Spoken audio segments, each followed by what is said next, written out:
I remember seeing I think you all posted a picture. Just, I mean, you're in there and you're like, this is not even. I can't believe what I'm seeing. Yeah, yeah, yeah. Not only will be big, big room like Yeah. What's the temperature? What's the water temperature typically? Summer's 82. Summer's 82, Okay. 77. Okay. So I dive with a 3 millimeter. Okay. I think I got a 3 mil. Yeah. I only. Yeah. But if it's summertime, it's great. The water Yeah. is really No, that's good. Oh, y'all go there frequently. Oh, he'll be all. I know. I know, and he's my companion. Oh, really? Yeah. And he's my companion. I gotta renew that companion next year too. Work that. I know. Spend money. All right, great.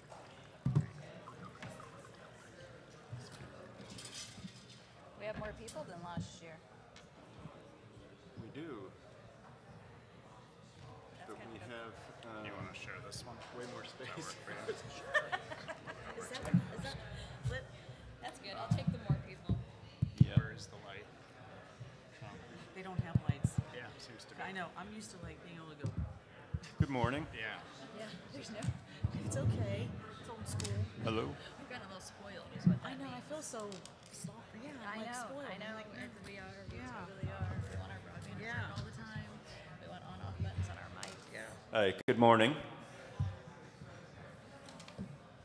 I'd like to welcome you to our Getting Included in Digital Inclusion panel. And just before people get seated, if I could ask for folks to sit up toward the front, we're going to, for a couple of reasons, we're going to try to engage in conversation. And in addition, Nobody's.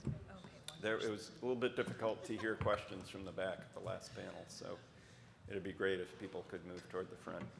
I'm going to sit down here with our panelists, and we'll get started.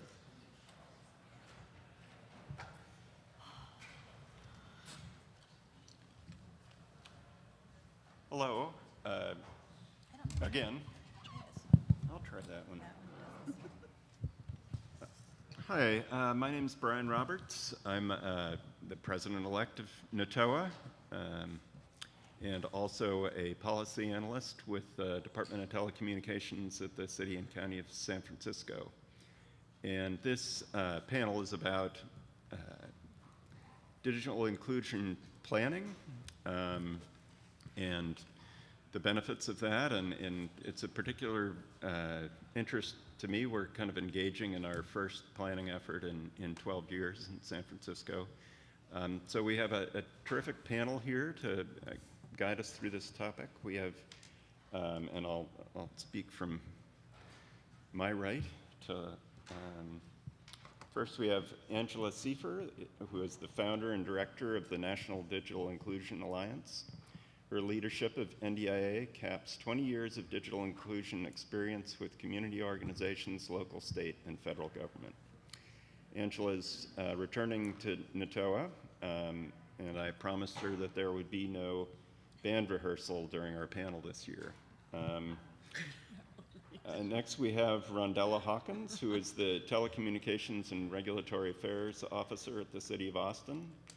Rondella has a broad portfolio, including overseeing Austin's digital inclusion program and helped with the development of their digital inclusion plan. And finally, we have Andrew Buss, who directs the Innovation Management Group within Philadelphia's Office of Innovation and Technology. In this capacity, Andrew focuses on developing capacity for innovation and finding ways to make technology accessible and meaningful to the public. So before I get started, and again, the way the panel is going to work is we're going to address certain issues. There's some questions I was going to throw out again, kind of a maybe selfish interest, because they're questions that we're addressing as we develop our plan. First, if I could have a raise of hands of whether you have in your community a digital inclusion plan now. The folks from Seattle and Boston and a few other communities. San Antonio. And then also, Do your communities have a resource dedicated to digital inclusion? By resource, I mean a human, a digital inclusion officer, or a little bit. Yeah. Yeah. I think Boston may have one too. Okay, so that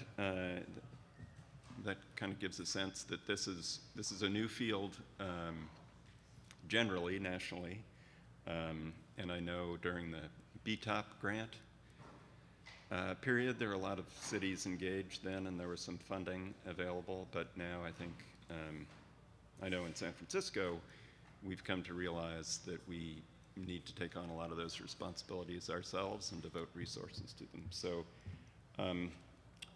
with that, just to indicate how we're going to start, Angela will start with and provide an overview of digital inclusion, digital equity, frame kind of the issues for us.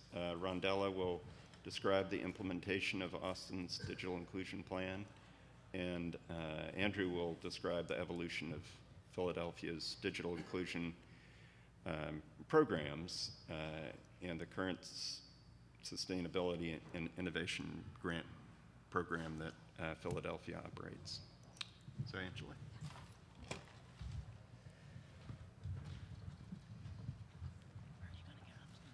Good morning. I'm only using the podium because of the computer. I don't have ideas of grandeur or anything. I'm very excited to be here. I'm the executive director of the National Digital Inclusion Alliance, and we got started about 3.5 years ago because there wasn't a voice for local digital inclusion programs. And by that I mean organizations who are providing affordable access to home internet, public locations for internet, the appropriate devices, again affordable, and digital literacy skills. Most of those programs around the US are community-based organizations, libraries, housing authorities, local governments. We don't have a national plan. We don't have funding for this, which meant that there wasn't a place or a way for folks to connect. And in fact, a lot of the local efforts, we call them a variety of things. We don't always call it digital inclusion. We might call it broadband access. We might call it digital skills. We might call it the digital divide, access to computers. And so because those efforts were so grassroots, they were very much alone. And so NDIA's role now is we bring those groups together so they can connect to each other, peer-to-peer networks, sharing that type of thing. But then also, just as important is we are the national voice for them. So my legitimacy, NDIA's legitimacy, me being here, is because of those affiliates, right? So I'm talking about what they do. They are the heroes because they're the ones on the ground changing access for their most disadvantaged populations. One of the things that we did early on that's proved to be really helpful is we set a definition for digital inclusion because there just wasn't one that existed. And it may over time change, but it's working now and folks are incorporating it into their own plans. So here's our definition of digital inclusion, and it's on our website. Everything I'm going to tell you about is on our website because we want to make sure all those resources are available to you. So it's really, the definition is that these are the activities that get us to digital equity. These are the activities that get us to everyone having access and skills. So we define digital equity, and that's on here too, as the goal. Digital equity is what we want to get to. Everybody has access to information and communication. It is both individuals and communities. And then digital inclusion is the how. So digital equity is the goal, digital inclusion is the how. Digital inclusion these are the activities that get us there. And the activities are based upon the barriers, right? A top barrier to having broadband at home is cost. Oh, well, let's address cost, right? Let's make sure it's affordable. Another top barrier to using those technologies is digital literacy. Well, let's make sure folks have basic skills so they can participate. Devices. A mobile phone is not always an appropriate device for your task at hand, right? Please, that is one we hear often. We also hear mobile's coming, so everybody has mobile, everybody has a mobile phone, it's totally fine, except everybody has a data plan. Can y'all survive just on your mobile phone's data plan? No. So the first thing you say when someone says, everyone's going mobile, you say data plan, right? Because that's what cuts off that one as being a real solution.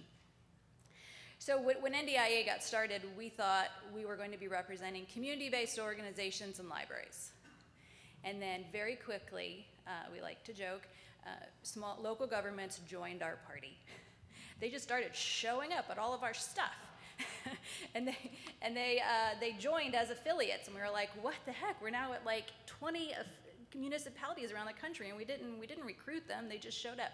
It's because local governments were figuring out, we have to address this.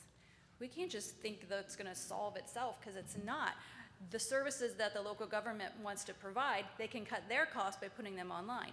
But then you have these portions of the population which tend to be low income, undereducated, seniors, disabled, who don't have access.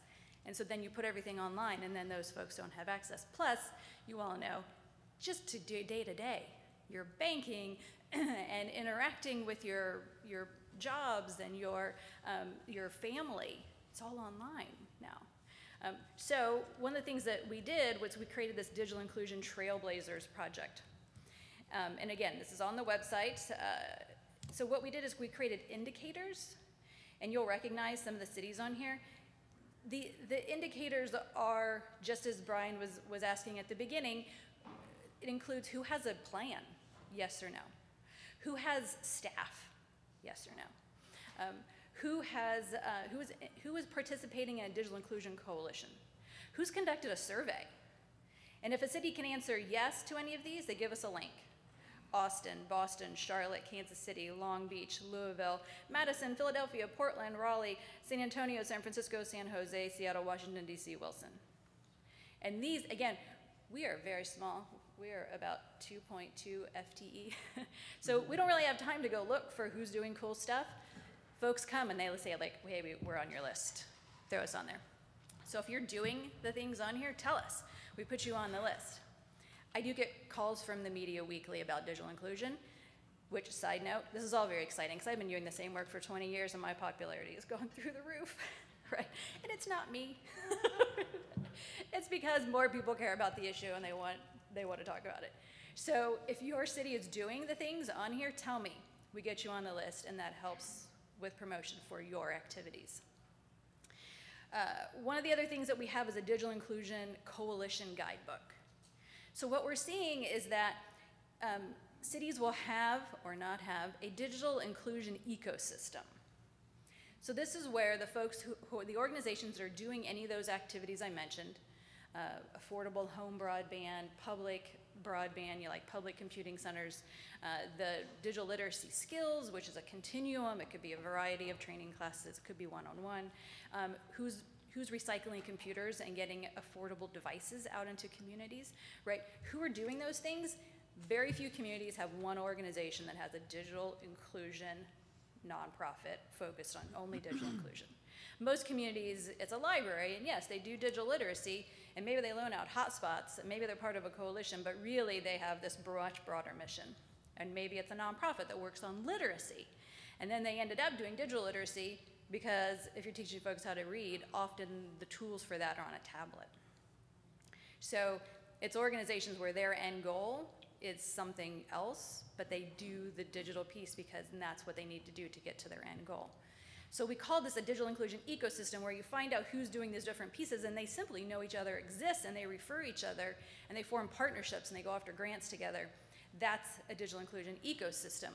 Some communities have strong ecosystems, some do not, right? And I would love a study to figure out why it's strong in some places and why it's not.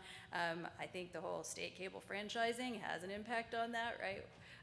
Yeah, we can all sit down over a beer and talk about that one. So what we're seeing then is that there are places where those connections are made, and then there are places where those connections actually get together and form a digital inclusion coalition. So this is another resource for you on our website. We worked with the 5 strongest digital inclusion coalitions across the country. We put them in a room and we talked to them about how it was that they actually operate. What do they do that makes their coalition so strong?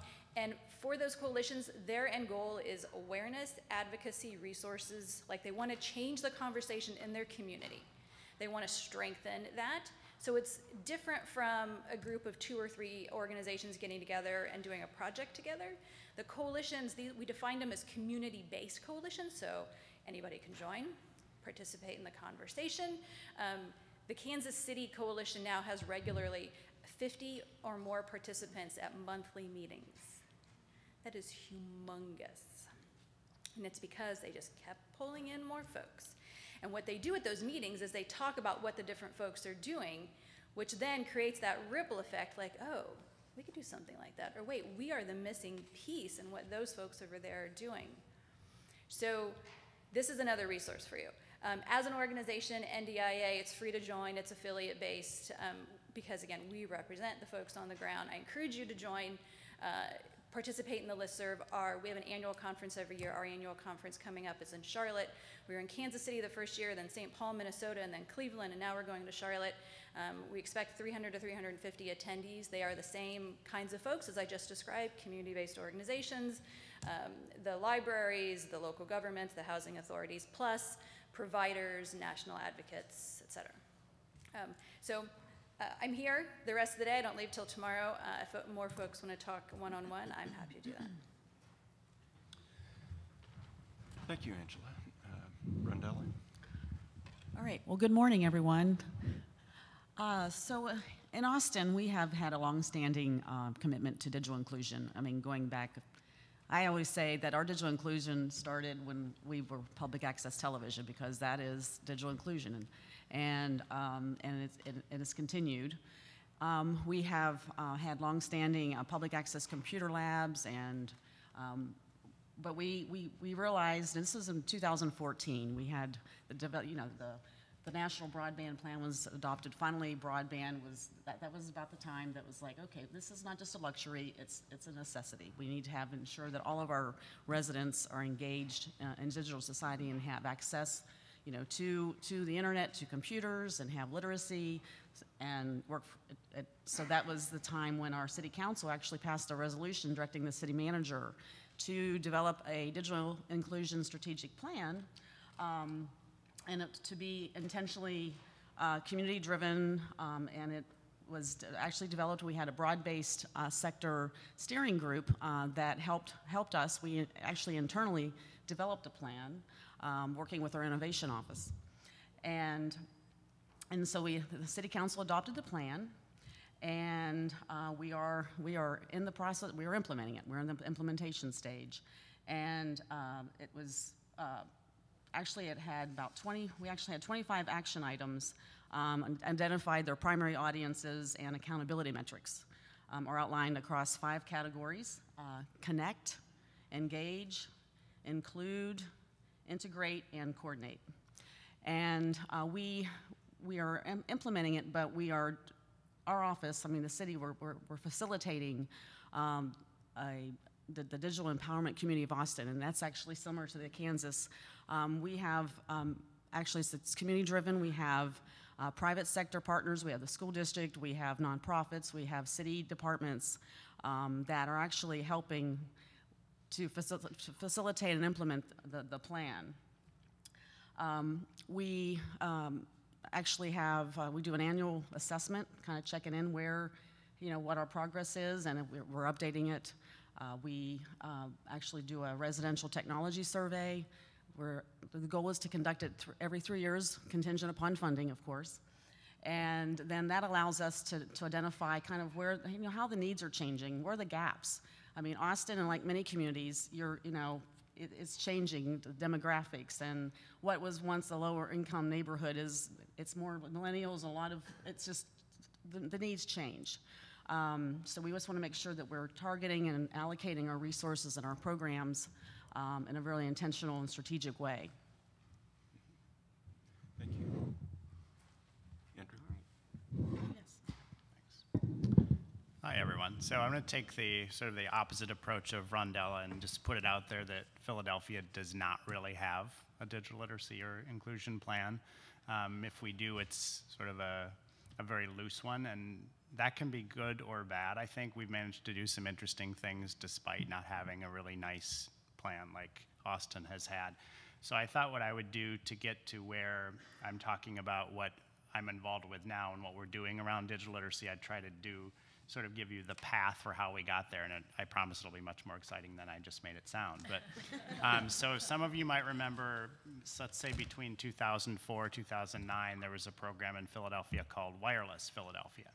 So a very noble goal, which was to have affordable in-home broadband access for everyone, really, at least as an option. On the other hand, you may also know that that program is widely considered to have failed. I think by most standards, it did fail. And I think there are some interesting outcomes from that, though, that may lead you, when I get to the end of this conversation, to think, well, maybe it didn't totally fail. So I think one thing Wireless Philadelphia did was to mobilize a whole bunch of community stakeholders around the digital inclusion topic. It really teed them up. Many of them were angry at the city, frankly, when it wasn't working because they thought they had been let down by the city. But nonetheless, you have this very active group of folks interested in the space. And then sort of timing-wise, well, in 2009, 8, 9, whenever that was, the country has a recession, and as a result, we have stimulus funding that was just mentioned by Angela, the BTOP funding.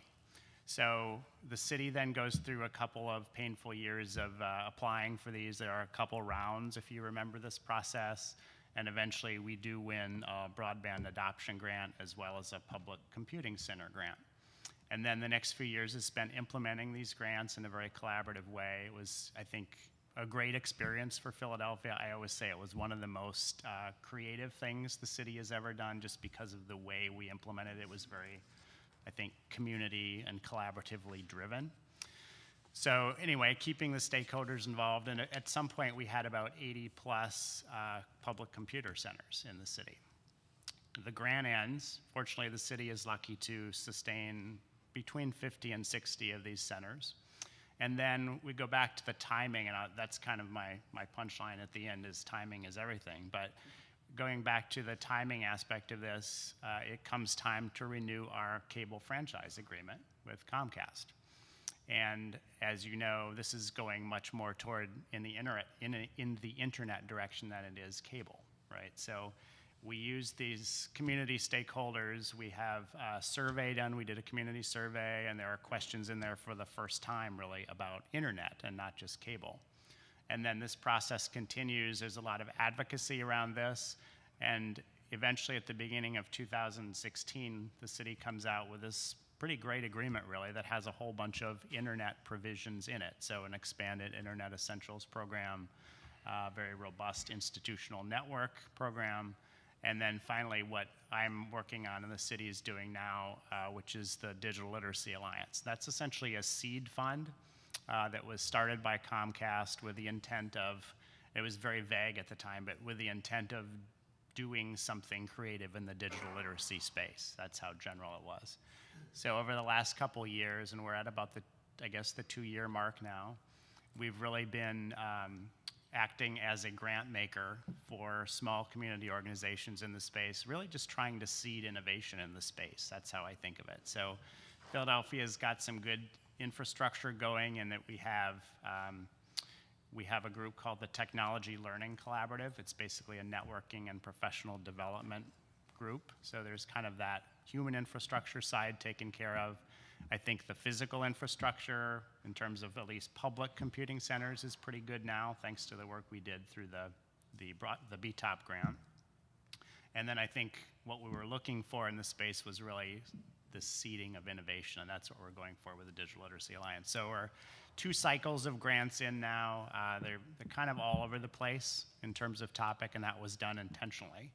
But that work will continue. I think the group sort of aspires to do more, become more of a best practice organization perhaps, but it is an entirely volunteer-built group. It's very cross-institutional, so we have the city, we have nonprofits, we have companies, the telecoms that is, we have a couple of universities as well. So looping back to what I was saying originally, you know, well, did Wireless Philadelphia fail? Well, perhaps directly. I would say indirectly, though, what happens, and I love sort of tracking this through, is that you really lay the groundwork for things to happen later on. And sometimes those things become really fortuitous. So it's that element of serendipity, I suppose, where you may not have a plan that says step A, B, C, D, but you are in a position then when an opportunity becomes available, like the franchise agreement did, where you can really take advantage of it because you've got the folks who are interested in pushing it forward. So I'll end with that and go to questions for Brian. Right. I think I'll jump in a little bit here and kind of describe, similar to many of the events, are close parallel to Philadelphia. In San Francisco, we had many of the same sort of events trigger interest in digital inclusion. When we actually have a really old digital inclusion plan that nobody knows about. It's about 12 years old, and it was written by Amy Tsung, who's now with the NTIA, and you know, assisted many folks with their BTOP grants. But before she took on that responsibility, she did write our initial digital inclusion plan, and that was came out of an effort from San Francisco's failed attempt at municipal Wi-Fi. The theory there was that there would be free Wi-Fi, and then that would take care of the access piece, and then the other portions of the digital inclusion plan would address access to equipment, training, and so forth. That plan was helpful when the BTOP grants became available. We used those to inform a couple of areas. One, we focused a lot on seniors and adults with disabilities when we applied for those grants, and we were able to look at that planning effort and the research that we had done prior to, on our part, help target our grants and also to help justify them. The other piece was on the youth side, was to focus not just so much on basic digital literacy skills, but on media literacy, and our program there was focused on digital media, and we had a number of after-school programs that offered digital media training. So, you know, it kind of followed a similar evolution. And then post-BTOP, and this is, again, why I think a plan is important and data is important, and keeping those things, those efforts active and ongoing is very important. As Rondella said, they're planning on having surveys every 3 years. That's really essential. So for the seniors and adults with disabilities side, our Department of Aging and Adult Services continued those programs within the city, using city funding to essentially replace the federal funding under BTOP. On the youth side, we unfortunately didn't have that same commitment on that side. So those programs kind of fell by the wayside. Then over time, we've been realizing, well, in order to sort of support these programs, in order to generate the support of policymakers, we really need a plan and some data. So we hired a new digital equity person. He had actually worked on our BTOP grant. And he was given 1 year to accomplish a number of things, to establish some pilots in the area of workforce. We have some broadband networks in public housing, and a new area that he entered into after talking to residents of public housing was concerned about security. And so he established a Train the Trainer program for using our cybersecurity folks at the city to train people thrust into IT responsibilities at the nonprofits who are offering the training. So he did that. He was able to, and he also performed the first survey we'd done in years about digital equity issues. So that was sufficient to justify it, a permanent position as our digital equity officer, and I'm now working with him on our first plan in a dozen years. So that's kind of the evolution, and I think, if we'd had the data in the plan, I think it would have been helpful to kind of sustain those programs, because a lot of what we're focused on now, and Rondella mentioned this too, is measuring impact. So, we really feel that that's an essential part of the plan. I'll probably ask the panelists to weigh in on that. So,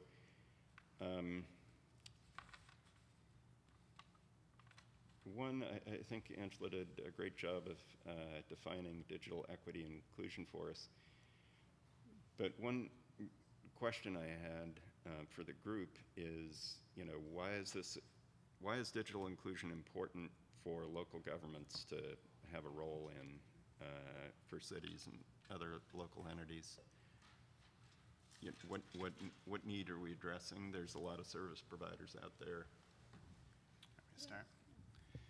So to me, I think government plays a really nice convening role. That's sort of the approach we've taken throughout all of our work, which is that I think there does need to be a driver and sort of overall coordinator of the work. And then our approach was really to let the experts in the field, who are largely the nonprofits who've been doing digital literacy work for a long time, do the work, with us championing it. So I think it's just a good role for the city to play, and I think we do that with a lot of things other than digital literacy as well. So that's a nice role for the city.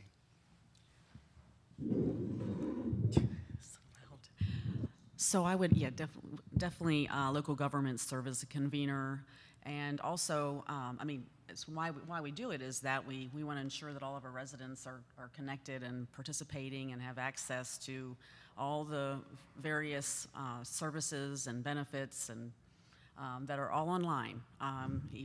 GED testing is now online. And so that's the premise. And we serve as a convening role. We also have, funding that we can, fund for the nonprofits, the service providers that know their clients and know their community well. And that's. Angela, did you have any thoughts on that? I covered it. Okay. And then, actually, you both kind of covered my next question about. So for communities that might be new to this, how do they identify those stakeholders, the providers that are already out in the field doing good work in their community, and how do they, if they don't have an ongoing existing grant programs, how they sort of start that convening process? Right.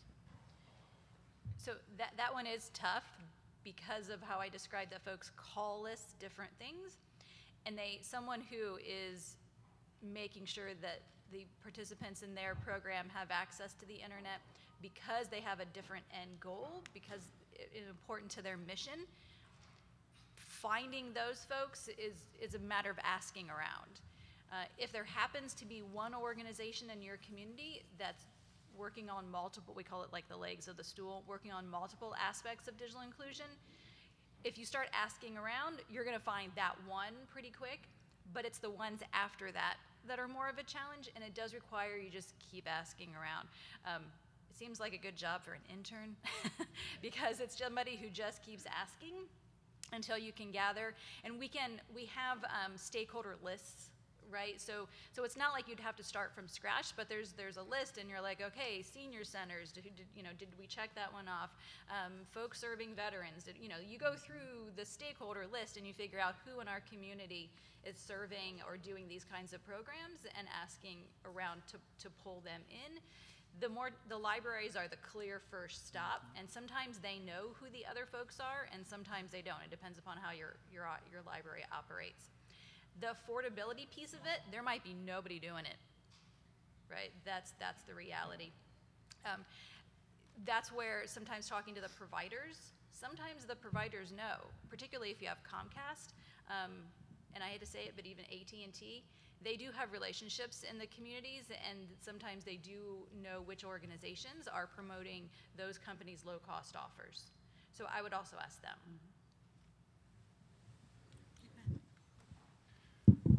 Yeah, so I think of the process as a little bit like when we used to write papers for school where you would find a source and then you look at the sources listed in that source and you sort of expand out from there. I will say though, our experience was a little different, or my experience at least, which was when I started doing this work, I literally knew nothing about it.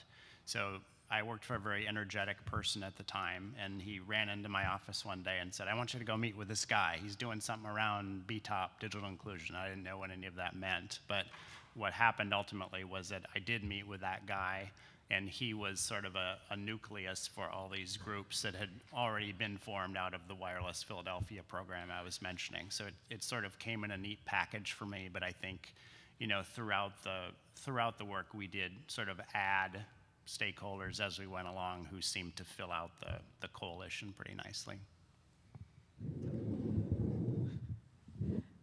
And just to add, I would just ensure that the groups that you're identifying that are all broad-based, whether it be from healthcare, from education, workforce development, and I just think that's really important to have, you know, representation by a broad-based group, because one of the barriers, reasons for not being connected, is the relevancy and content, that people don't realize what's available to them, and so then you can engage with that broad-based group, and that would be my recommendation. Thank you. I had a question related to, and I think we've already touched on this a little bit, how can cities use cable franchises or small cell agreements to advance digital inclusion?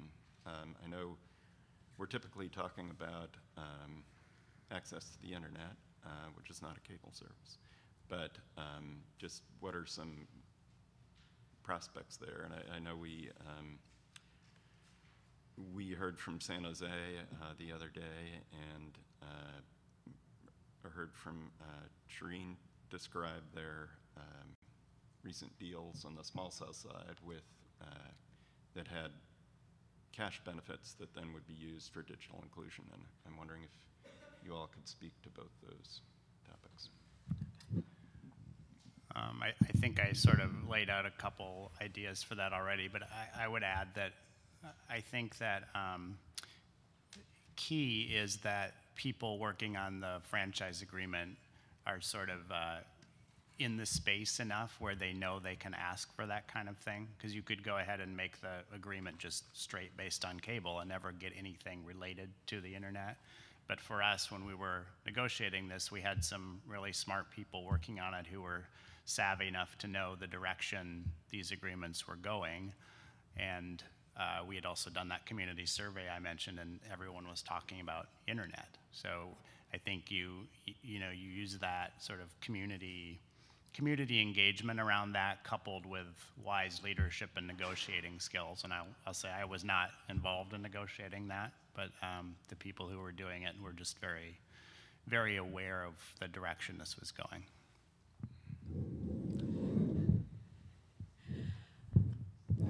So for those, you know, in Texas, we have state cable franchising, and we also have state small cell legislation. So it's really, we don't have the ability to negotiate for in-kind or community benefits. But when we did, for cable, I mean, that's the opportunity to negotiate for internet connectivity. I think with the small cell, you could negotiate Wi-Fi connectivity.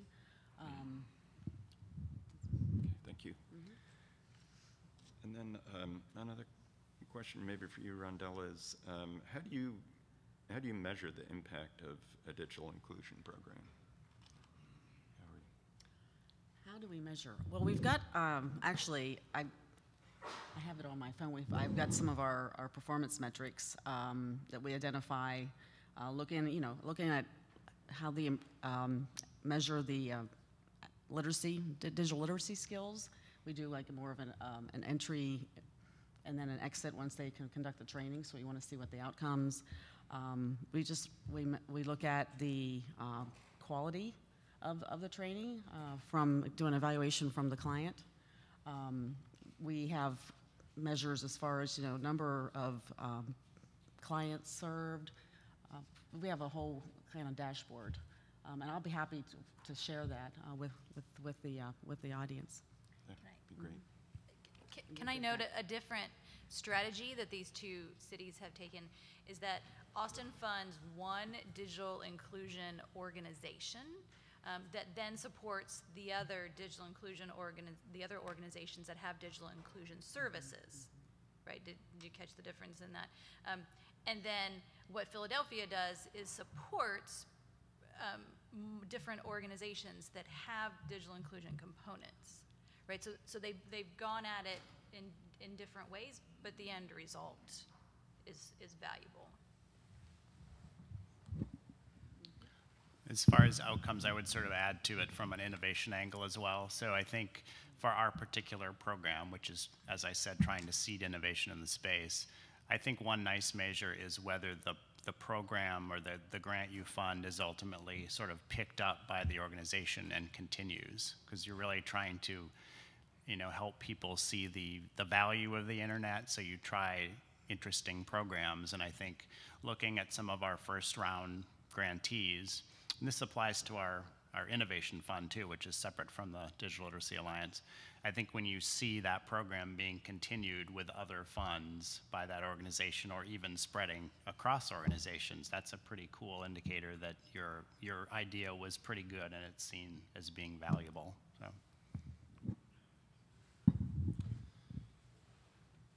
Thank you. And I had a question for folks. Okay, I'll speak into the microphone. Do your programs incorporate digital media training at all, and how so?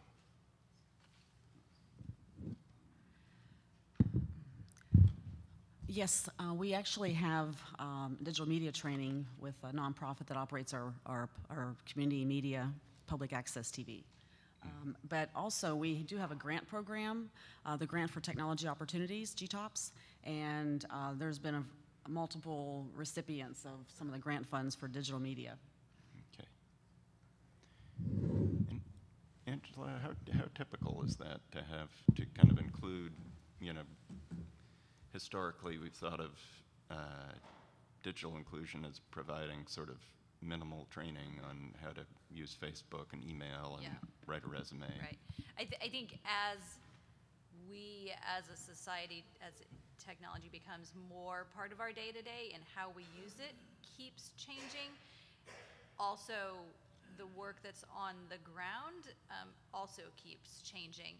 And so when and I think even how we form alliances is also changing. So like digital inclusion, we did originally start thinking of it as entry-level skills, but then those organizations themselves then start connecting to folks who are doing other trainings, and it's such a continuum, right? So NDIA has a strong relationship with the Alliance for Community Media. We welcome their members. We do a lot of cross kind of coordination, and so when I have been to talk to the ACM's members, then we end up, they're like, yes, we're actually, because I didn't even realize they were doing digital inclusion work. It was a fabulous conversation I very much enjoyed, where we talked about it and then you see all the light bulbs go on, because it turns out they were doing digital inclusion, right? But they didn't define it like that. They just defined it as media training. And so the folks that are working on making sure, if any of us are thinking about making sure that everyone has access to technology and to use it today in order to be successful, well, clearly media falls under that, right? And so it's really, it's pulling in local communities, it's pulling together all those different pieces. And so when the public access is doing the digital media, they should definitely be pulled into that digital inclusion ecosystem. And I would say if they're not doing the digital media training, maybe a little encouragement would be great.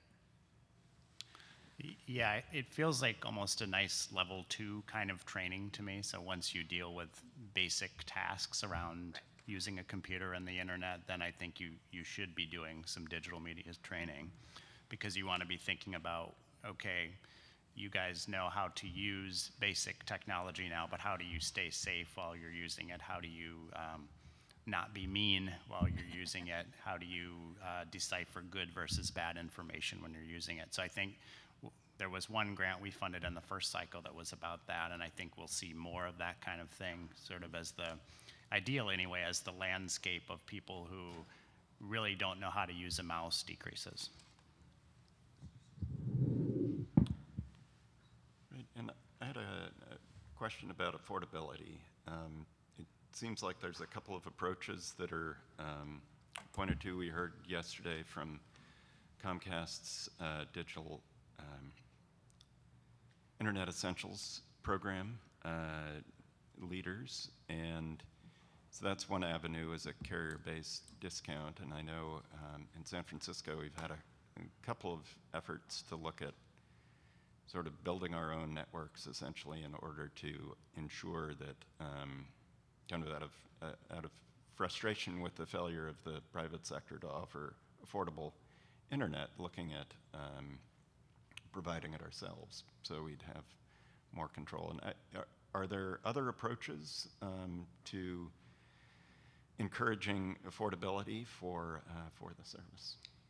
In addition to the two that you mentioned, Brian, so the one is that he mentioned is the discount internet service offers by the current providers. This is another guidebook. I'm all about the guidebooks. This is another guidebook that NDIA is working on, discount internet offers. And so the biggest ones are AT&T, Comcast, and Charter. And then there are smaller ISPs that also have these discount offers. But the discount offers are reliant upon eligibility. So SNAP recipients, not eligible, but SNAP recipients, free and reduced lunches, those types of eligibilities. And then there's the building your own and making sure that there's an affordability component there. And then there's the other solutions that are more geographically based, that are often mesh networks or other Wi-Fi types of solutions that are specifically focused in low-income housing. There are multiple housing authorities that are taking this approach. Sometimes they do it on their own, and sometimes they do it in cooperation with a local partner or a local ISP. Sometimes they set it up through a grant, and then it's free to the residents. Sometimes they set it up and there's a cost to the residents, but still cheaper than what the cost would have been. I think those are probably the most common solutions to affordability, but I also think affordability, it's one of those things that kind of makes me angry that in the United States, really, we have an affordability problem for broadband. Broadband is so essential today, and there's just simply people who can't afford it. But the reality is we don't have a national solution. Nobody should expect a national solution anytime soon, so we have to figure it out locally. So I have a question about the Wireless Philadelphia. Are there vestiges of that still? I don't really know. I'm lucky enough to say I was not involved with that, okay, because I declared it a failed project. But I imagine the towers are still there. I don't know that the assets are still viable this many years later. So, but I think the value of that was that you have both human and physical infrastructure there that is now being mobilized for other things. Thank you. Then another question that just occurred to me this morning about so the FCC recently issued a notice of inquiry, NOI, about a proposed telehealth pilot for low-income consumers. And I was wondering if you feel that access to broadband a public health issue? When does it become a requirement for low-income consumers, not just from the typical kind of needs that we think of now, but also from an access to healthcare perspective? So that's an absolute. There are some researchers in the health field who are pushing for broadband to be claimed let's see if I have the words right, to be included as a social determinant of health. And my understanding of what that means then is that if that occurs, which I'm told we're in process of doing, if that occurs, then health institutions, as they are determining how it is when they have their checklist of these social determinants of health and how it is that they can influence them, broadband would, if it's on that list, then specifically attempt to solve that issue. So there is that's a growing aspect, I think, for that particular project. It's fabulous to see, and I think what it is doing is helping draw attention to, in the past, what the FCC has focused on is the health institutions themselves having access to broadband, which is, yes, essential. But now we're finally getting to, people need it at home too. And I just, like 2 days ago, got an email from Veterans Affairs. I've had zero interaction with Veterans Affairs. I was like, yes, finally. Somebody wants to talk from Veterans Affairs, because clearly they should be making sure that the veterans that they're serving have broadband at home, because there's so much of their services that are online, including the health.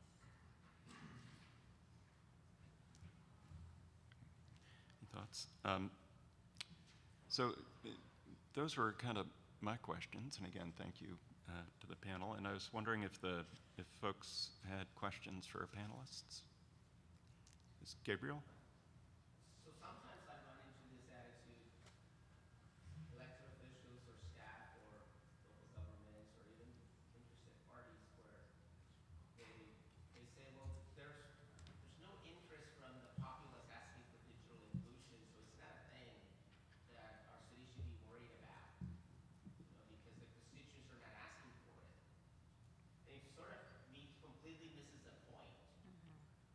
But how do you reach those people to make them understand that because they're not hearing from the populace for the very reason they don't have access to the technology? Go ahead. Actually, I'm gonna move over here.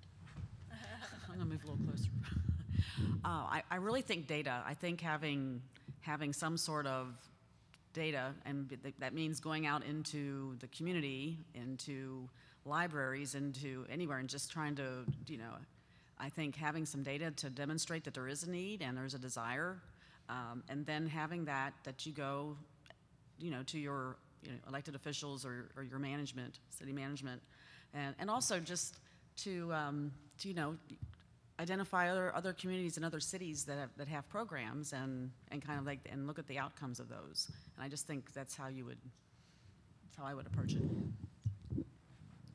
Yeah, I think it takes a sort of a more nuanced explanation or definition of what digital literacy or digital inclusion is as well, because people are not going to come into City Hall and say, we want digital inclusion. Right. What does that mean, right? So they'll come in and say, we want better streets or better lights in the streets, and those can be digital inclusion issues as well. So I think it's just sort of thinking about the message and realizing that maybe they are kind of indirectly asking for digital inclusion related things.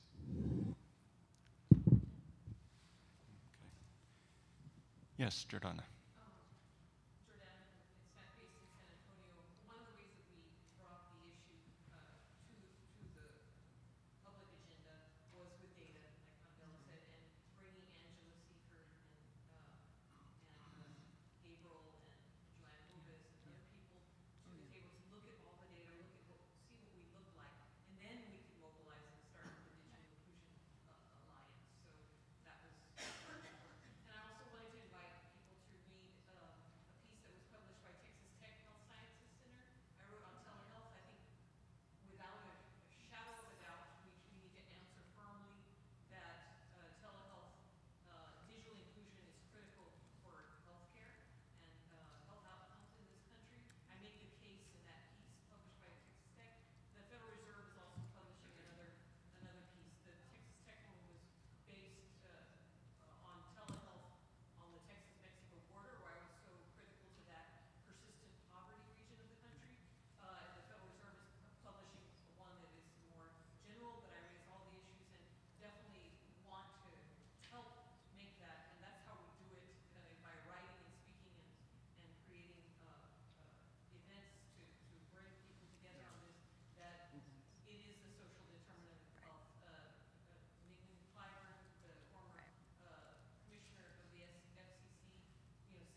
Mike?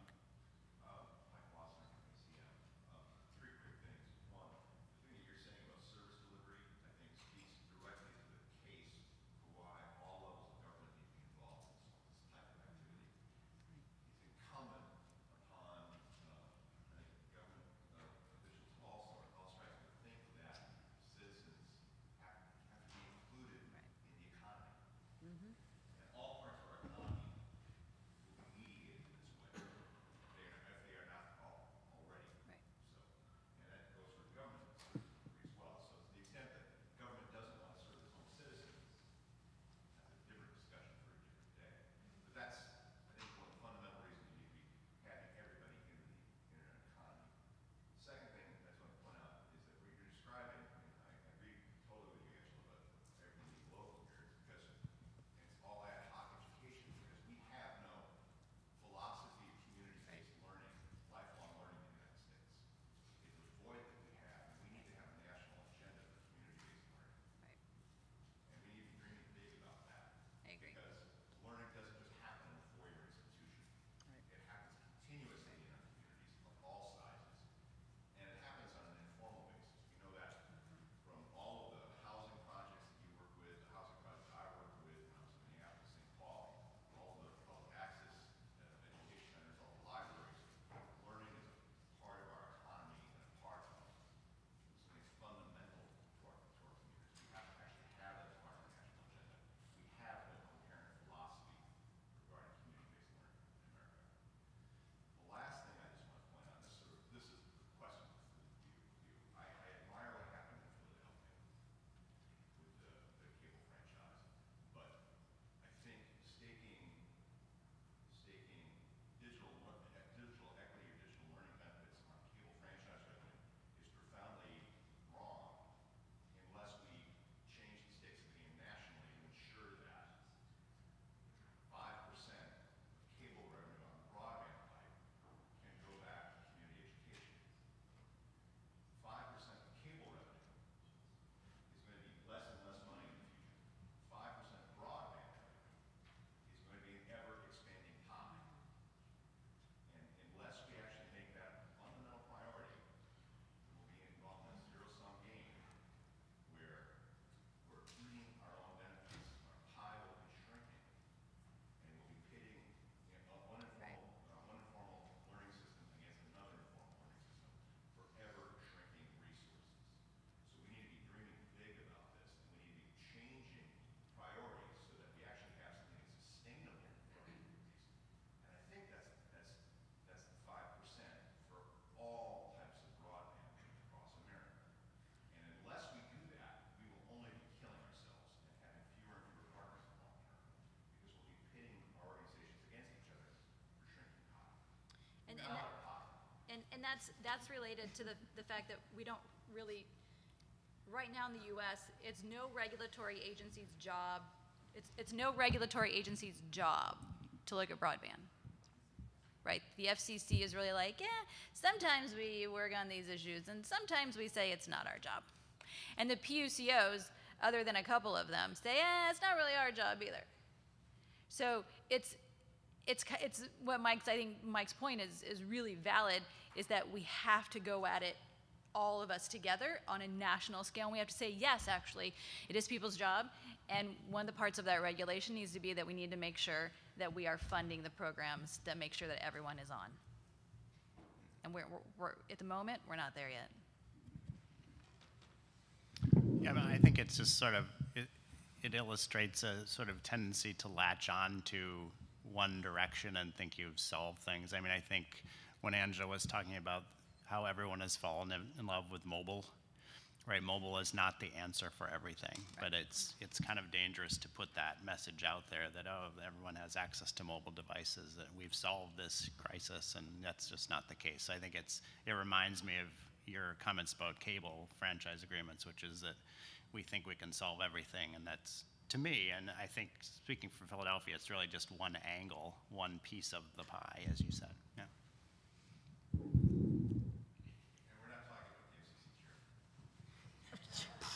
No, we do that over alcohol. Okay. Yes. You know, a couple people mentioned workforce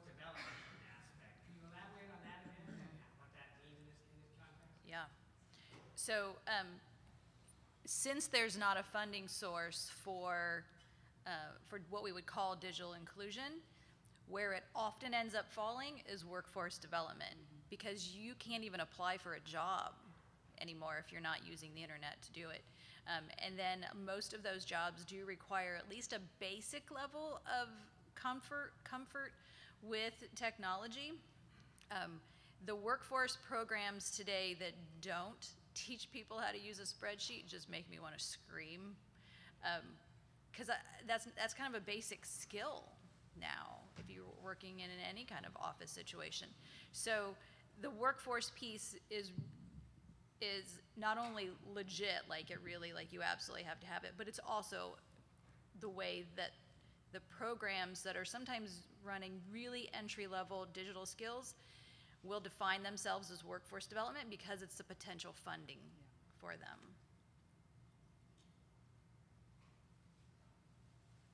Yes. I'm Randy Husson with James City County, Virginia. I actually had my county administrator come to me and actually use the word digital inclusion, which shocked me. That's the first time anybody ever approached me about that. And then he followed that up with, you need to file some comments and look into the USDA grant that I just heard about. Yes. Can you all, specifically NATOA and also NTIA, can you give us a little guidance on that? And if we do file, is Yeah. getting together and filing comments together, and the whole bit rate issue of 10 megabits? Yes, yes, the answer is yes, yes, yes. So the USDA, what he's talking about, these are rural grants to develop broadband infrastructure. So it's not, so a side note is when we talk about, so like, for example, I said I would only do it over alcohol, but here I am. The FCC chairman defines the digital divide as being a rural infrastructure access issue. I think that is extremely short-sighted. It's not only an access issue, but it's a use issue also. These USDA grants, for the most part, are about infrastructure, but you could certainly include the use in the projects. The comments, where it's at right now is that the USDA is asking for comments about that grant. So it's not like the grant's not open yet. And yes, NDIA is submitting comments. Our comments are going to focus on affordability, because we worry a bit that that's the piece that could get lost. What we suspect a lot of groups will focus on are the speeds, because there is discussion about what is broadband. The FCC right now is still at 25.3 because when they tried to lower it to 10.1, they got a lot of pushback, of course. And they actually did respond well, appropriately to that pushback. So I think most groups will probably go at it at speed. They'll go at it as the kinds of infrastructure that should be allowed, like the open access networks and who can apply, right? Like making sure that community-based networks can apply, that you would be eligible to apply. So I think if you submit your own comments, if any of you submitted comments on this, being able to say things like, we don't know if we want to do this, but we might want to do it, and you better leave the door open in case we want to do it. Those types, and there are some groups that are doing more kind of broad comments that you could sign on to. I don't know, is NATOA, does anyone know if NATOA is planning on? We are, it's a relatively new issue for it. We are looking at it. We don't have comments prepared yet, but we're definitely following that proceeding. It's sort of a different department for us to engage with. We typically engage with the FCC in a lot of different issues in the NTIA, but not so much the USDA. But we have been reviewing those and considering comments on them. And I can get your card and we'll be in touch. Yes. Hi, Jean Bonander from the Telecommunications Agency in California. Can the board members comment a little bit about resilience, sustainability, disaster recovery aspects of digital inclusion? In other words, if everything goes down, how does digital inclusion fit in with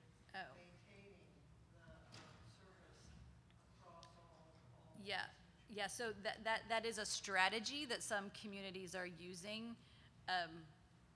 So for example, the report that came out recently about Puerto Rico, the populations that were hardest hit were the poorest populations, right, for lots of reasons, including lack of communication for them. So there are some efforts that are working on building resilient networks, like the most well-known one is in New York City called Red Hook, and it's building a resilient network in low-income areas and middle-income areas, and it's teaching residents to be those network experts, and so that it's kind of a workforce development project at the same time that they're building their network. I don't think those projects are common yet, but I suspect we're going to see more of them.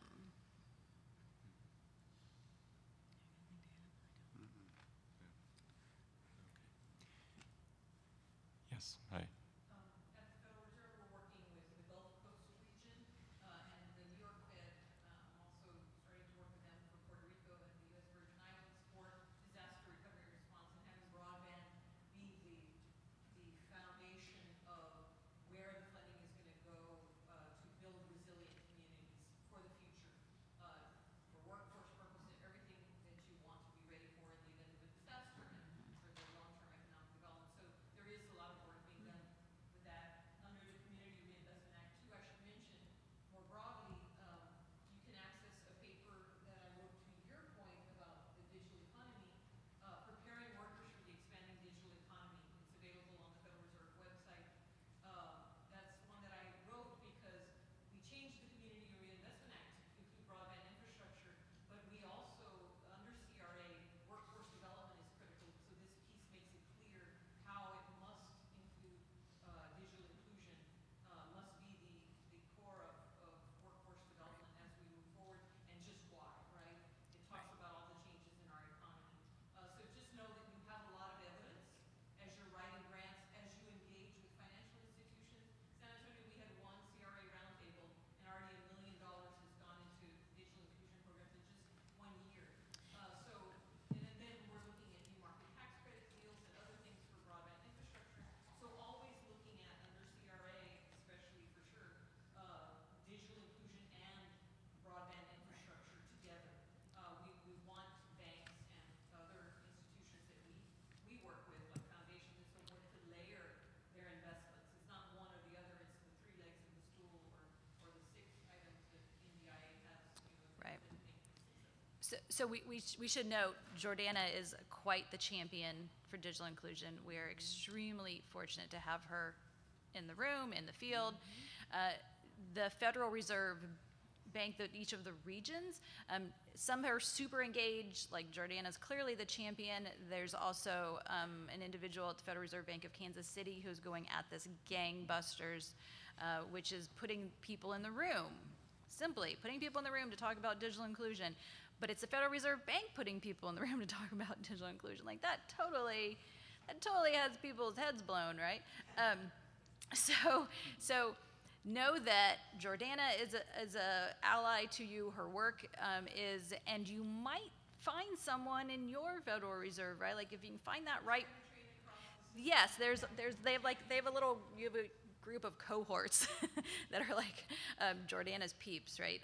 That are around the country, and so this is one aspect of being involved in NDIA. This is something that we talk about quite a bit, and something I forgot to mention is, so being an affiliate is free. We also have a subscription model, which is a sliding scale, and what that really gets you is monthly phone calls. And this is where we can talk about things that are, hey, we heard such and such is happening. Does anybody know about this and that? But also at our annual conference, like last 2 years actually, CRA's, at actually the very first conference, which was 3.5 years ago, Jordana was our keynote, right? So she's been with us from the beginning, and it's a recurring issue because it's not quite nailed. Few people feel a little gray, they feel a little fuzzy about CRA still, but all the work that she's doing is helping to clarify that. So that is one potential resource for you to be looking at, right? It's not the silver whatever, but it's useful. Yes, thank you. Any other questions or comments? With that, I think we'll wrap it up. I will mention that NATOA's Community Broadband and Digital Equity Committee also meets monthly by telephone. So please email me or the NATOA staff, and we'll put you on that list, and we can keep that committee going. But thank you all for coming, and we'll